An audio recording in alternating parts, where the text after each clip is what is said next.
June 25th, 1950. The morning calm is shattered, not by politics, but by raw horsepower. Across the 38th parallel, a steel tide is rising. It is the opening act of the Korean War. And for the South Korean and American forces, it is a nightmare realized. Leading the spearhead of the Korean People's Army was a legend of the Second World War, the Soviet-built T-34-85. Fast, reliable, and armed with a lethal 85mm high-velocity gun. This was the tank that broke the back of the Nazi war machine on the Eastern Front. Now it was rolling unopposed through the streets of Seoul. The defenders were paralyzed. They had nothing to stop them. The South Korean army had no tanks, not a single one. When the first American units arrived, they brought the 2.36-inch bazooka, but to their horror, the rockets simply bounced off the T-34's famous sloped armor like pebbles thrown against a wall. The North Korean tankers knew they were invincible. Reports from the front lines described enemy crews driving with their hatches open, heads sticking out, literally laughing at the futile resistance. There was no air support yet, no heavy artillery, just the terrifying sound of diesel engines closing in.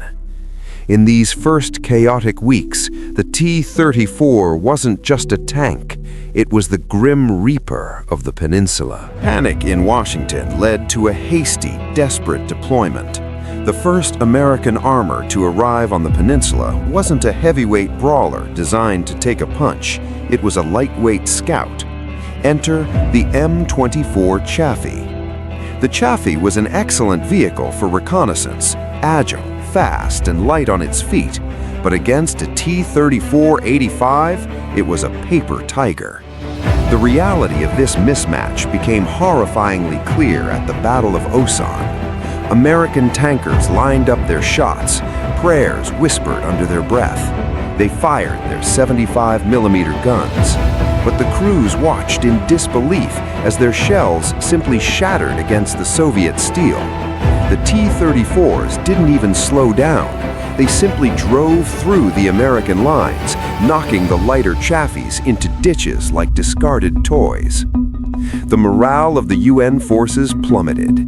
This was a full-blown tank crisis. The US commanders realized that World War II surplus scouts could not fight a Cold War main battle tank.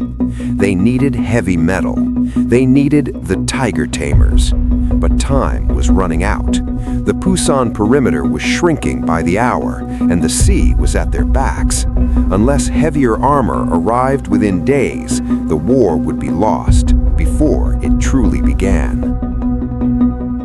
August 1950. The Pusan perimeter held by a thread. Then, the cranes at the docks began to lower the beasts. First, the M26 Pershing. Originally designed to fight German Tigers in Europe, the Pershing was a monster. It carried a massive 90mm gun capable of punching a hole through a T-34 from a mile away. Alongside the heavy Pershing came the old warhorse, the M4A3E8 Sherman, affectionately known as the Easy 8. It was the ultimate evolution of the World War II classic. With a high-velocity 76mm gun and wider tracks, it was the perfect balance of firepower and mobility for Korea's steep hills. The true test came at night in a narrow valley near Daegu, known as the Bowling Alley. The North Koreans tried their usual blitz, expecting another easy victory. But this time, they didn't meet light scouts. They met the 90mm guns of the Pershings waiting in the dark. Boom! For the first time, T-34 turrets were ripped clean from their hulls. The myth of North Korean invincibility died in that valley. The hunters, had finally become the prey. While the Americans brought volume, the British Commonwealth brought sophistication. They deployed a tank that would become a legend not just in Korea, but for decades to come, the Centurion Mark III. The Centurion is often called the world's first true main battle tank. It carried the powerful 20-pounder gun, but its true secret weapon was stabilization. Unlike the Sherman or the T-34, which had to stop to fire accurately, the Centurion's gun stayed level even while the tank rocked over rough terrain. In the frozen hills of the Imjin River, these tanks held the line against overwhelming waves of infantry, firing with deadly precision while on the move. But the British brought something else from the nightmares of World War II, the Churchill Mark VII, and its terrifying variant, the Crocodile. In the brutal close-quarters combat against dug-in bunkers, the Crocodile was a psychological weapon. It didn't fire shells, it fired a jet of liquid flame. When the Centurions roared, the enemy took cover. But when the Crocodiles appeared, the enemy ran. With the arrival of the British heavy metal, the United Nations forces now had total armored supremacy. As the war pushed north, the U.S. introduced the final evolution of its tank lineage, the M26 Patton. It fixed the one fatal flaw of the Pershing, the engine. The M46 was faster, more agile, and lethal. But it wasn't just the mechanics that changed, it was the psychological warfare. Rumors began to spread among intelligence circles that the Chinese forces feared tigers and dragons. So in a massive psychological operation known as Operation Ripper, American crews transformed their M46s. They painted their M46s with jagged teeth around the gun mantlet and glaring eyes on the turret. These steel tigers clawed their way up the mountains, designed to strike fear before they even fired a shot. But the battlefield was about to change. When China entered the war with hundreds of thousands of troops, the era of tank-on-tank battles vanished. The T-34s were mostly gone. Now it was the Pattons and Shermans fighting against human waves and brutal geography.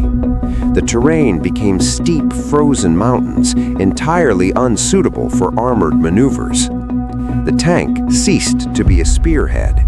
It became mobile artillery. Perched on ridgelines, blasting bunkers at point-blank range in the freezing cold. By 1952, the fluid motion of the war had frozen into a grinding stalemate. The tank crews lived inside their machines on the hilltops, sometimes for weeks without moving. They became steel pillboxes in the infamous Iron Triangle.